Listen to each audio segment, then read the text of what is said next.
la famille, toza toujours na matanga na résidence à Mama Chalamwana. Ezali bongo arrivé à Manda Chante na élément on a olexela bino lelo. Et tout le monde est arrivé à musicien liboso a tché makolo na na résidence à Mama Chalamwana eza bongo Manda Chante.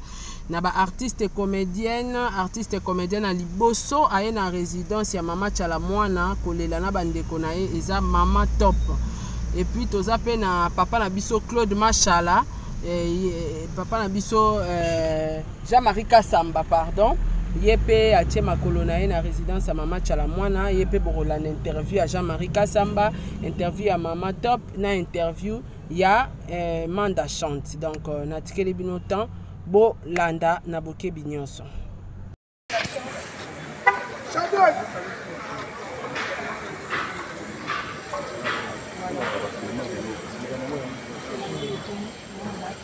il fait chaud tellement.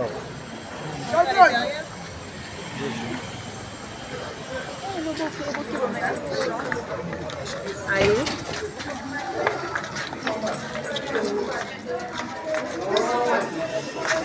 Bonjour.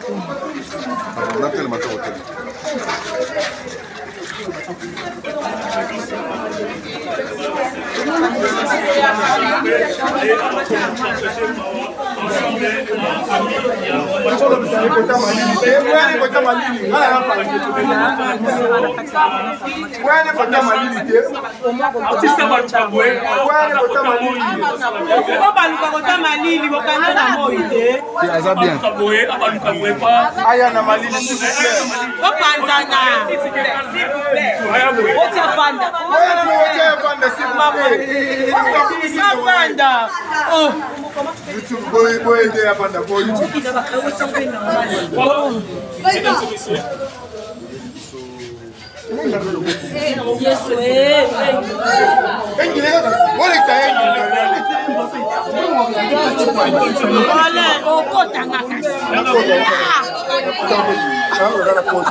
Vraiment. Et vous mettez dans un micro là, beaucoup de souvenirs avec l'artiste.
Beaucoup d'émotions.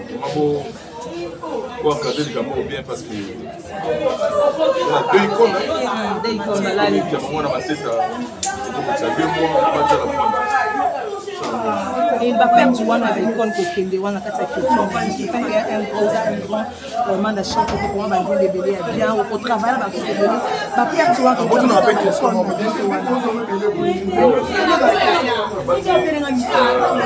Congolais,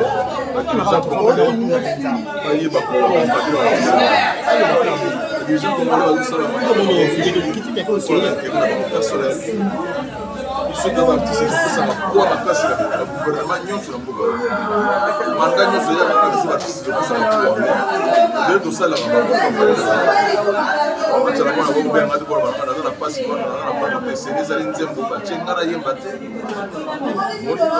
mpasi so mpasi aya te baakadre biso l'état ya cadre parce que biso oza l'état te biso oza bamusicien l'état ya cadre biso baliwa oyo ezoya basubite comme ça parce que on n'est pas encadré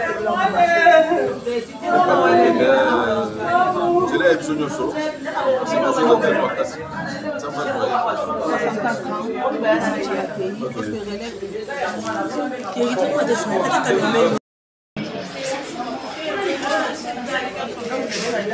Maman Top, bonjour.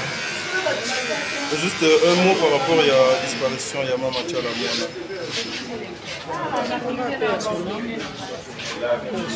Notre star et notre musicienne congolaise, que Maman Tchala Mwana n'est plus, qui a tiré le feu. On a deux que dans le côté national, jusqu'à là, on a quoi la comme la musique, la Congo, vraiment personnel. Voilà, un petit témoignage par rapport à Maman Tchala Mwana. Je pense que je vous ai vu ici. J'ai l'impression que vous avez dit Maman Tchala Mwana. Maman Tchala Mwana, depuis avant d'arriver à Tozaba, très bien. Et pour commencer, vraiment attaché à la maman de Livlembe. Et c'est lui qui dit tout à la souvent, de la pierre, qui n'a pas et à la donc voilà, qui n'a pas beaucoup à la partie par là, donc il peut pas être déjà famille. C'est ça.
te Comment on niveau de studio toza na studio tokona studio univers de fait nasilisa kotonga na message la première message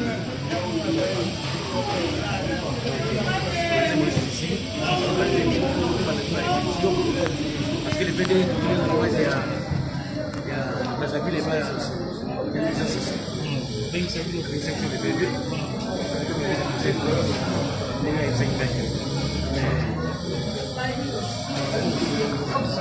surprise elekeli ngai bo non nakoza nazokokoloba te nde nazaliya nazokoloba te nazokokopesa sango te vraiment oui nayebi kazali kobela amazali kobela soki azwi mwa azali mwa monima mabalaise aza kokende mingi na inde nde soki atie mpe soki na bien soki aye na inde na inde soki ake na inde soki azwi mama ye asanta malamu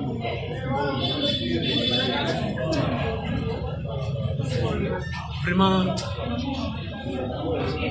naza na émotion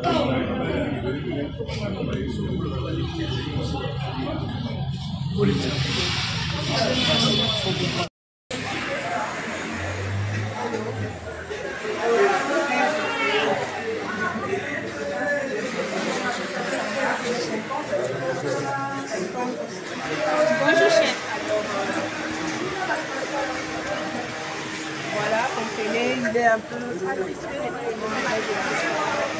Là, ça va?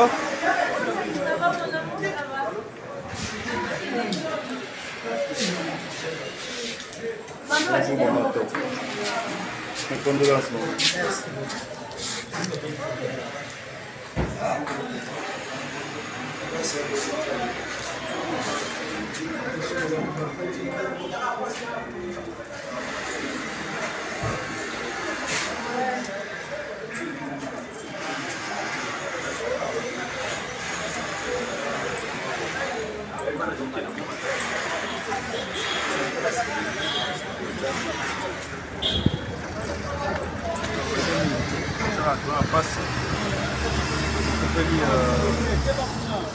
Artiste monene ya mboka na biso asali fierté ya mboka na biso et partout dans le monde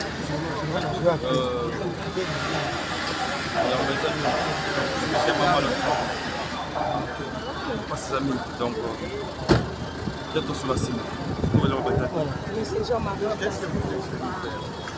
je vais venir rendre hommage à Maman Tchala. Alors, il faut rendre hommage avec beaucoup de dignité, beaucoup de respect, beaucoup de valeur. J'appelle à la presse de Kinshasa, à la presse de la République démocratique du Congo, de rendre hommage mérité, digne à cette grande dame qui a fait l'identité de la musique de Congo, la fierté de la musique à travers le monde. Je vous demande de l'honorer avec respect. Avec respect. Tchala a tout donné à ce pays. Elle est morte dans son pays. Elle était souffrante de la maladie qu'il a. Donc, pas de spéculation. Il faut l'honorer jusqu'à ce qu'on à la Étant que chevalier de la plume, la disparition de Maman Tchala Mwana, et comment vous pouvez définir Tchala Mwana en tant qu'artiste? Tchala Mwana, c'était un tout. C'était l'incarnation de la culture congolaise. Tchala Mwana, c'était la fierté de ce monde. Elle était à la fois chanteuse, danseuse, bête de scène et maman. Elle était la maman nationale dans toutes ses dimensions. Voilà. Alors parlons de la relève. Et maman est partie, la reine de l'Impachi est partie. Est-ce qu'il y aura aussi la relève assurée par rapport à la maman Tchala? Il y aura beaucoup d'hommages. Ça commence maintenant. Toute la République, tout le monde sera là. Hommage à Maman Tchala. Et que retenez-vous de Maman Tchalamwana? Ah, madame, beaucoup de choses. Tchalamwana était le symbole de notre culture nationale, pas seulement de Kassaï, mais de ce pays. Donc, il est mort à 64 ans, très jeune, et il pouvait encore être là. Donc, à toutes les mamans congolaises, à tous les papas, tous les artistes, toute la classe politique, c'est le moment de rendre hommage à la presse. L'État est en charge de la l'État est en forme sérieux, il a charge de la lourde, mais les artistes sont en train de artiste bangana banda kuna bangonyo ba kipeka ya baba Verkis Kemangwana ba kipeka ya Maman Tchalamwana oyi briskema mais ba encadrer biso na bombo on n'est pas encadré mais quand au lieu de ba kipeka papa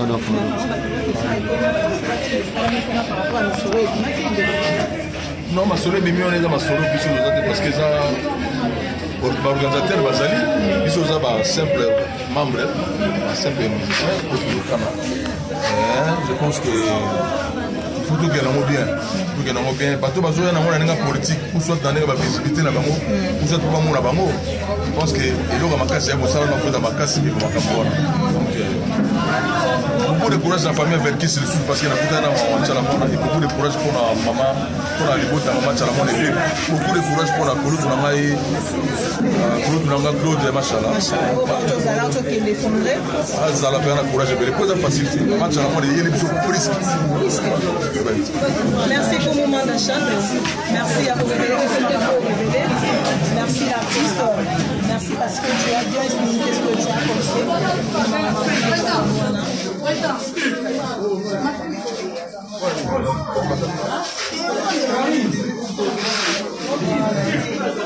Likez, partagez, abonnez-vous. Et ça, la vie, c'est mon